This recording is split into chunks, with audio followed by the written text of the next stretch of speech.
Hi guys, welcome back to my amazing kitchen. My name is Abba.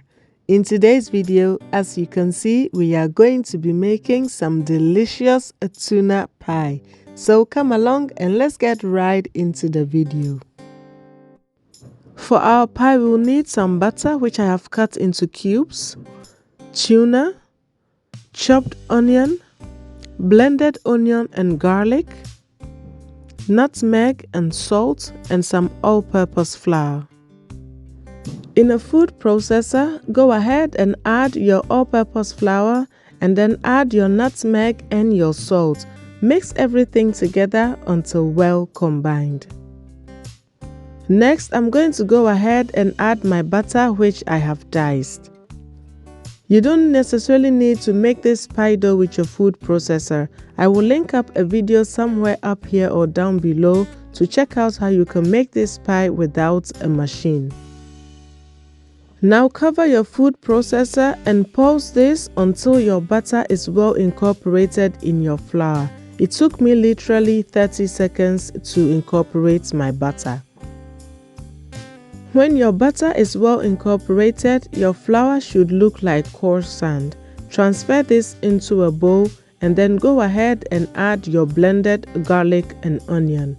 The blended garlic and onion is going to add a very nice flavor to your pie. Since our blended garlic and onion paste contains moisture, you want to add it gradually so your pastry doesn't become too wet. Now, since every flour absorbs moisture differently, you may need more or less of the recommended amounts I have stated in the description box down below. Once your onion and garlic paste is added, you want to go ahead and add some cold water to bring your pastry together. In total, I used 4 tablespoons of cold water to bring my dough together, but you may need more or less depending on the type of flour you'll be using. It is best to add it a tablespoon at a time just so you can stop when it is necessary, because you can always add more and not take out when you've already added it. When forming your dough, try not to over-knead it like you do with bread, because you don't want to overdevelop the gluten in your flour. So at this point, my dough is moistened enough for my liking, so I'm going to bring it together, wrap it in a cling film and allow it to rest for about 30 minutes in my fridge. When you flatten out your dough like this before you chill it, it makes it very easy when you are about to roll it out. So to make things very easy for myself, I divided my dough into 2 and chilled it separately. Now I'm going to put them into my fridge and then work on my tuna filling. To prevent my filling from becoming greasy, I have drained out the oil completely, and now I'm going to season it with a little bit of white pepper, paprika powder, some black pepper, some chili flakes for some extra heat, which is totally optional. I'm also going to go in with some garlic and onion powder, but you can obviously season this with any seasoning of your choice. I finally add my chopped red onion and mix everything together until well combined and set it aside. You can obviously use white onion as well, but I just like the combination of the red onion and tuna.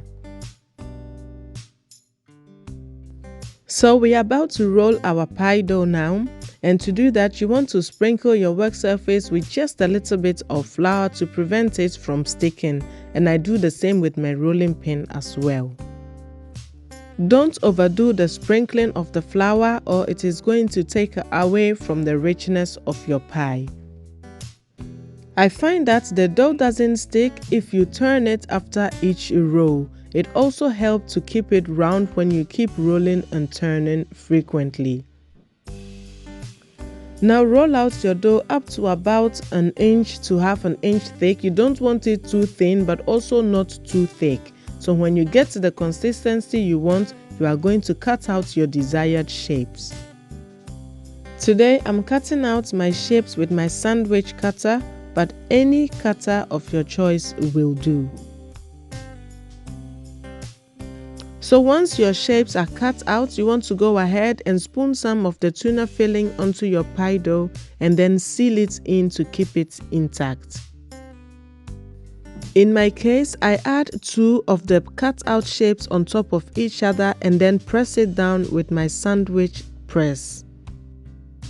So I'm using my sandwich cutter in this recipe because it's just convenient, but the look and feel of your pie is entirely up to you. You can shape it anyhow that you prefer. So at this point, I'm already preheating my oven at 180 degrees Celsius because you want your oven to be at the right temperature before you pop in your pies. So I have transferred all my pies onto a lined baking sheet, but just before I pop them into the oven, I'm going to crack an egg into a bowl and then add a splash of milk to create my egg wash. You can also use a splash of water in place of milk and now beat it until well combined and then set it aside. So just before I brush my pies with my egg wash, I'm going to poke my fork on the top part of my pie. This will give it a decorative look, but it will also create an escape for the steam when your pies are baking, so your pies don't come out misshapen. Brushing your pie with the egg wash will ensure that your pies are baked very golden. Without the egg wash, your pies are going to bake very pale, and that does not look appetizing. So I'm finally going to transfer my pies into my oven, which has been preheating at 180 degrees Celsius.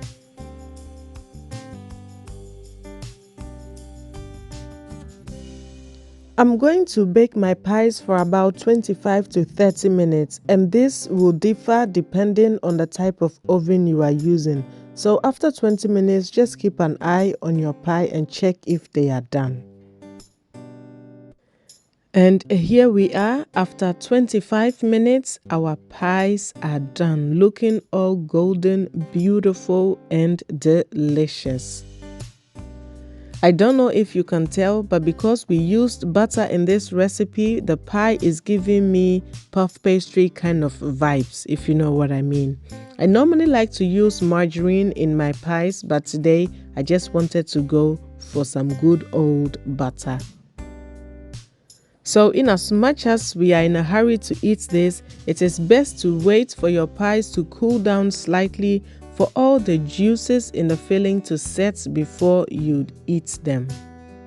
Now all you need is a chilled bottle of super malt or sobolo or Coke or Fanta or any beverage of your choice to enjoy this tuna pie with. So as you can see, making pie is not that difficult, so I hope you give this a try.